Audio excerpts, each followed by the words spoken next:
Somebody big just died, and it is Joe Pepitone, the former New York Yankee and Chicago Cubs baseball player. He's led quite the life. I'm Aldo Gandia, and with me is Mike North. What do you got the lighter going on there for, Mike? For all that have passed. For all that have passed. I mean, what can I tell you? You know what? It's our bread and butter. That's just the way it goes. And speaking of that, first of all, Aldo, it's good to talk to you once again. And ladies and gentlemen, yes, we are the undertakers of podcasting. We are the drivers of the hearse.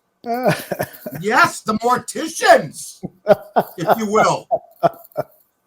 Brought to you by the fine folks at Cumberland Chapels. I've never heard anybody say, I'm never coming back here again. Mm-hmm. You know, or they're built on generations. Mm-hmm. They're built on great service. They're built on making things beautiful for your family at a time of hardship. That's what they do over there. That's mm-hmm. why I'm a huge, not fan. Believe me, I don't like to go there. And I don't want to be the one that's displayed. But I know someday that's going to happen down the line, like what happens here on this show. Mm-hmm. And who do you want to handle everything? Cumberland Chapels Funeral Home. Right there. Right down there. That's right. I can speak from personal experience. My in-laws, each of them were buried there, and we had the wake there, and all the services, and the folks at Cumberland were the absolute best. It made everything a little bit easier during that time of grief. Yeah, and then we have Pennyville Station. Mm-hmm. And if you remember my shows at Basta Pasta, well, the man that helped bring those over there was Tino Antonacci. And Tino now, his son, Tony, is the man at Pennyville Station, and Tino's over there most of the time during the day. Give him a shout out. It's right across from the railroad station, down the street from Edison Park, right there in Park Ridge, right on Main Street. Plenty of parking, good vibe. My buddy Carmen DeFalco from The Odds Couple was just there not that long ago. Man, what a vibe that place is. So check them both out. Now, this is why we invented the show. For the nonsense that I'm hearing lately about it, but also because Joe Pepitone, okay, was one of the great characters of baseball. Joe Pepitone was one of the greatest stickball players ever to come out of New York. Mm-hmm. It's basically they play baseball with a stick. It was a depression type game. Yeah. They didn't have bats. They didn't have balls. And if they had bats, sometimes their fathers were using them that night. Mm-hmm. Okay? Mm-hmm. They had sticks. Him, Willie Mays, guys that came from that area. And Joe was born in Brooklyn, October 9th, 1940. He just passed away March 13th at age 82. He made his debut, listen to this, at 20. He was 21. His favorite team was the Yankees. And he's playing first base for him. The guy looks like Dean Martin, for God's sake. He does. I mean, you think he was busy? There's a reason, Joe. Listen, I know Joe will talk about my relationship with him. There's a reason his career lasted only 12 years, okay?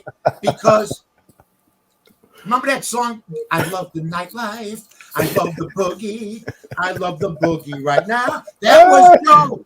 That's right. To play in New York City, to be Joe Pepitone, to be a part of 2 World Series teams that did not win. Mm. 63 Dodgers, they lose. 64, a great Cardinal team made up of guys like Bill White, Mike Shannon, Dick Rote. I mean, Kurt Flood, Lou Brock. One of the great teams, Bob Gibson, Tim McCarver, one of the great teams ever.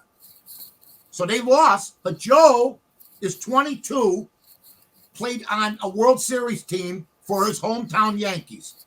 Okay?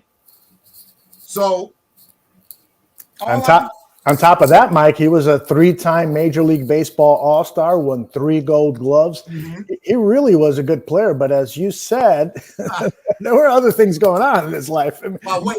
Made the game. First of all, when I heard we got him, and I say we, the Cubs, I Mhm. didn't care back then. You know, I'll tell a story about how I met Joe in a minute. But when I heard we got Joe Pepitone, thank God, somebody with some personality, somebody with some pizzazz. Look at the shirts open, the chains dangling. The happy Cub is dancing on the shoulder pads. The sideburns are down like Elvis. He had 2 different toupees, one for the game, like that. That's right. And then he had a bouffant that I knew him with too, because I spent time with the guy after hours. Now, all I'm going to say is I'm telling you, man, the guy was all that. So then what does he do? We love the guy. He's a street guy. Come on, let's go. Joe Pepitone. You know, you got Billy Williams and Ernie Banks and Ron Sano. I got a pizza joint. And you got Joe Pepitone's Thing. That's the name. It was Joe Pepitone's Thing. And it was a bar, I think, on Hubbard Street. And the Cubs used to go there. It was insane. Everything's going good. And Joe's career winded up. He played for the Astros, the Yankees, and the Cubs. Pretty good to play for 2 of them at least. Mm-hmm. That's right. In his lifetime. And then he went on to play in Tokyo for the York Adams. Didn't go very well out there in Really? Japan. Yeah, he actually missed several games, and he was missing. And so the word Pepitone, the name Pepitone, was adopted by the Japanese people to mean goof off. So if they wanted to call you a goof off, they would call you Pepitone. Yeah. Joe, discipline. I mean, he was also, when you talk about 16-inch softball, 12-inch softball, Joe was involved with the game of softball in the 70s and early 80s. Professional slow-pitch softball was formed in the U.S. He got suspended for 6 games for bad behavior. I mean, you don't hear this on any other show. Joe Pepitone died. He was a Yankee. Won 2 World Series. Good back and played in 2 World Series. So on. No, exactly. No. But he was a heck of a ball player. He was a promoter. He was a coach for a short time with the Yankees. Okay. But then things started to go awry. Mm-hmm. I met Joe back in 1994. I have a picture somewhere of me and my dad at thing, but there's me and Joe.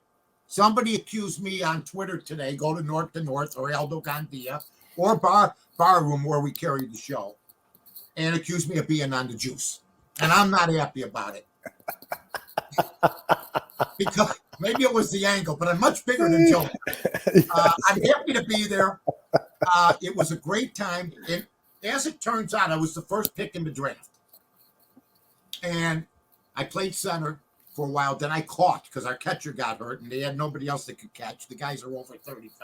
Mm-hmm. But Joe Pepitone drafted me. Now, this is managers. You want to talk about some goofy managers? How's this for a manager? Jimmy Pearsall, Joe Pepitone, Mo Drabowski, Fergie Jenkins, Glenn Beckert. I mean, Wow. So who drafts me first? Joe Pepitone. I go, wow. That's awesome. I can't believe it, Pete. I'm in the room that night at the DoubleTree. I go, one of my favorite guys.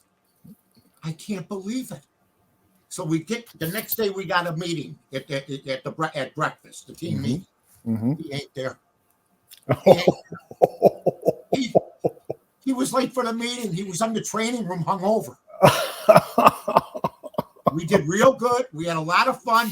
His wife, I can't remember her name, BB, and my dad was on his last legs. He had 3 heart attacks. He was a huge Cub fan.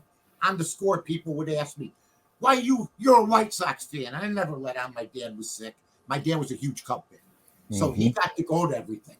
So nice. Mo Drabowski comes up to him, Santo comes up to him, and my dad. This is the last trip I'm taking with my dad and BB and my mom. So I took him to Arizona, and he got to meet them all.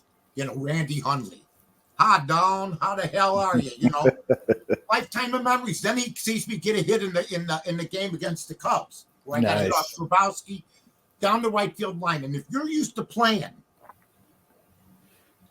16-inch softball, the bases are 60 feet. Mm-hmm. I get to 60 feet. I'm going, there's another 30 to go. Any major leaguer had a double. I didn't even round first. So Joe Pepitone was great, but Joe was an ambassador for the Yankees for years. Mm-hmm. But as often happens, and by the way, Joe's will always know that he was our first sports player or sports athlete to be featured on the show. Yeah, on the show. Pepitone and 2 other men were arrested in Brooklyn in 1985 after being stopped by the police for running a red light. Okay, running a red light. The car contained 9 ounces of cocaine. Oh God, it's a lot of cocaine. 344 Quaaludes, a free basing kit. Oh my gosh, I didn't know this. A pistol, and about $6,300 in cash. Pepitone, knowing there were drugs and guns in the vehicle, he spent 4 months at Rikers Island Jail. Oh no! For misdemeanor drug conviction. So you're Joe Pepitone. It's 1988. You're not that far removed from being a Cub and a Yankee in the majors in the 70s. Right. There's 30, 40, 50-year-old men at Rikers Island, and who comes walking in? I mean, Joe Pepitone. So I never knew that when I met Joe. See, this is stuff that, believe me, we talked about this with Bobby Hull, Aldo and I. We didn't know this. We didn't know about Bobby Hull. We knew about the good things. You know what I mean? He's also been 55-year-old, arrested and charged with driving while intoxicating after losing control of his car. I remember this one in Queens Midtown Tunnel. Police found Pepitone bloodied, disoriented, and mumbling as he walked through the tunnel. Well, who hasn't been? You know what I mean? Come on. Authorities charged Pepitone with drunken driving and take a sobriety test. There's no way I'm him, you know? Jeez. He told him, I don't drink that much. He's married 3 times. All I didn't divorce. Joe had 5 children. So he dies at March 13th at the age of 82. But good, the bad, and the in between. That's what we tell you. But that, I never heard that before, Aldo, about Joe. I had never heard that. Now, have you heard this one? He posed as the centerfold naked for a magazine called Fair Lady. And so I found a copy of it on the internet. Oh, God. And there's also a Q&A with him. And I kind of zoomed in. And the question to Joe is, what is your ultimate fantasy? And Joe replies, my ultimate fantasy is to have Kate Smith sit on my face while singing God Bless America. Wow. That's Joe Pepitone, ladies and gentlemen. Yeah. See, I would have gone lighter. How about Whitney Houston singing the national anthem, Joe? But Kate Smith, I mean, Joe was a great guy, street guy. What do you encounter? And when your name is Pepitone in Brooklyn, you're going to get, if you don't have discipline, and I don't know what wife, I think it was wife number 3 that BB and I met, who was very nice. So, I mean, as far as I'm concerned, there were 2 Cubs that had personalities back in that day. Pepitone, both Italian. No surprise. You know who had a personality? 2, Jose Cardinal. Oh, yeah. He was at the camp. Was he? Oh, yeah. He liked to walk around naked. That's personality. In the locker room, he was one of the coaches. Liked to walk around naked and go, look at me. Baseball been very good to me. Yeah. I didn't know I was going to meet a human tripod.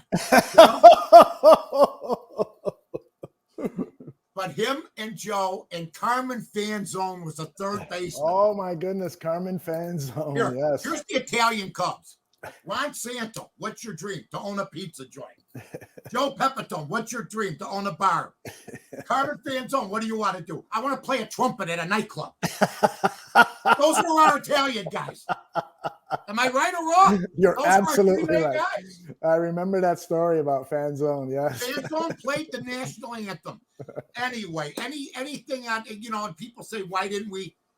I got a couple inquiries on other people, the Bud Grant situation, and we were torn. But when we figured that not enough people knew about Bud Grant, but we knew that the NFL would cover him, and that's not what this show's about, Aldo. But we were torn because of his leadership, his greatness, and everything else.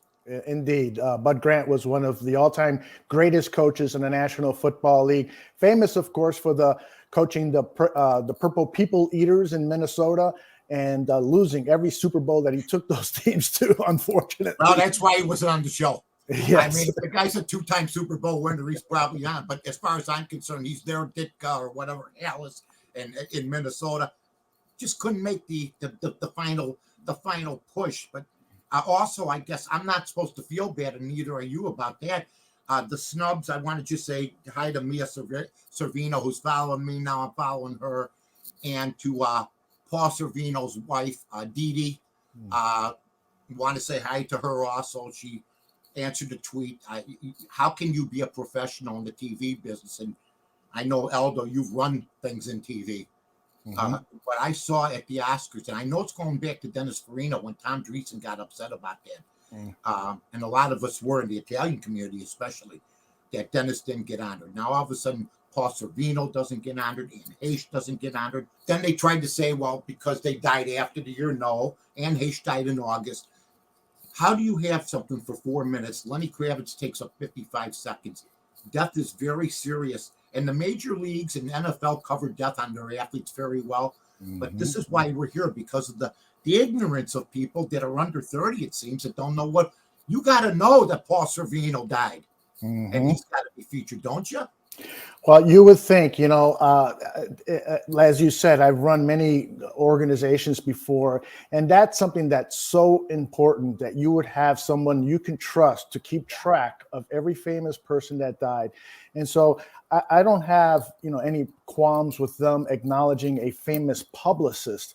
But when you fail to recognize a famous movie star, and not just one, but 3, 4, 5, 6, and it happens every year. Why can't they fix this over at the Academy? It's truly an embarrassment, and one that they suffer year after year after year. And I'll tell you what, we thank everybody that's watching us. We remember Cumberland Chapel's funeral home, and Aldo was exactly right about that. And also Pennyville Station. The fact that our first two, Sizemore and Blake, how do you not honor Robert Blake at the Oscars? How do you miss Tom Sizemore at the Oscars? We didn't. That's the point. And a lot of people miss Joe Pepitone today. We didn't. We respect Joe Pepitone, but we also tell the whole story. Kudos. Aldo, thank you as always. Great job, my friend. And you're very welcome. And we'll be back the next time somebody famous dies. Don't pass the Mike North scrutiny test, right? Well, you know what? I mean, we go over the board. We talk about it with the board, but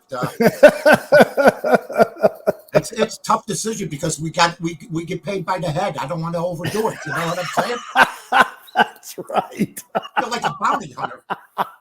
The light went off last night. See everybody next time. Goodbye. And don't forget Joe Pepitone in your prayers and your acknowledgement of all those who have passed. Until next time, I'm Aldo Gandia, and that gentleman is Mike North. Goodbye, everybody.